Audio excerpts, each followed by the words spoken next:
Megastar Mammootty 8 മാസത്തെ ഇടവേളയ്ക്ക് ശേഷം കൊച്ചിയിൽ മടങ്ങിയെത്തി. ചെന്നൈയിൽ നിന്ന് ഉച്ചയോടെയാണ് താരം കൊച്ചിയിലെത്തിയത്. കേരളത്തിലെത്തിയ മമ്മൂട്ടിയെ സ്വീകരിക്കാൻ മന്ത്രി പി രാജീവ്, അൻവർ സാദത്ത് MLA അടക്കമുള്ളവർ നെടുമ്പാശ്ശേരി വിമാനത്താവളത്തിലെത്തിയിരുന്നു. രോഗങ്ങളോട് പൊരുതി വിജയിച്ച മമ്മൂട്ടി സ്റ്റൈലിഷ് ലുക്കിലാണ് കൊച്ചിയിൽ തിരിച്ചെത്തിയത്. വിമാനത്താവളത്തിന് പുറത്ത് കാത്തുനിന്നവരെ പുഞ്ചിരിയോടെ കൈവീശി അഭിവാദ്യം ചെയ്തു.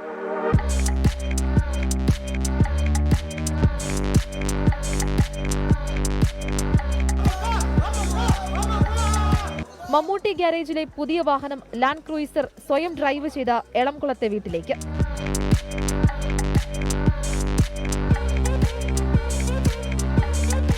ആരാധകരുടെ സ്നേഹത്തിനും ആശംസകൾക്കും നന്ദിയെന്ന് മാത്രം മമ്മൂട്ടിയുടെ പ്രതികരണം. വളരെ സന്തോഷം, എല്ലാവരെയും വീണ്ടും കാണാൻ സാധിക്കുന്നു, തിരിച്ചു വരുന്നു. സന്തോഷം സന്തോഷം സന്തോഷം. Thank you for all the love you have given to me and for the prayers. Thank you. കഴിഞ്ഞ മാർച്ചിലാണ് ചികിത്സയ്ക്കായി മമ്മൂട്ടി ചെന്നൈയിലേക്ക് പോയത്. ഭാര്യയും നിർമ്മാതാവ് ആൻഡോ ജോസഫും പേഴ്സണൽ മേക്കപ്പ് മാൻ ജോർജ് എന്നിവരും ഒപ്പമുണ്ടായിരുന്നു. പുതിയ ചിത്രമായ പാട്രിയാറ്റിന്റെ ഷൂട്ടിംഗ് സെറ്റിൽ തിരിച്ചെത്തിയ മമ്മൂട്ടി ഹൈദരാബാദിലെയും UK-യിലെയും ഷെഡ്യൂൾ പൂർത്തിയാക്കിയിരുന്നു. ഇനി കൊച്ചിയിലാണ് മോഹൻലാൽ മമ്മൂട്ടി കോമ്പിനേഷൻ സീനിന്റെ ഷൂട്ടിംഗ്. 24 കൊച്ചി. ലോകത്തെവിടെയായാലും ഏത് സമയത്തും 24 വാർത്തകളും ഓഗ്മെന്റഡ് റിയാലിറ്റി പാക്കേജുകളും എക്സ്പ്ലെയിനറുകളും വിശദമായി കാണാൻ ഞങ്ങളുടെ YouTube ചാനൽ നിങ്ങൾക്ക് സബ്സ്ക്രൈബ് ചെയ്യാം.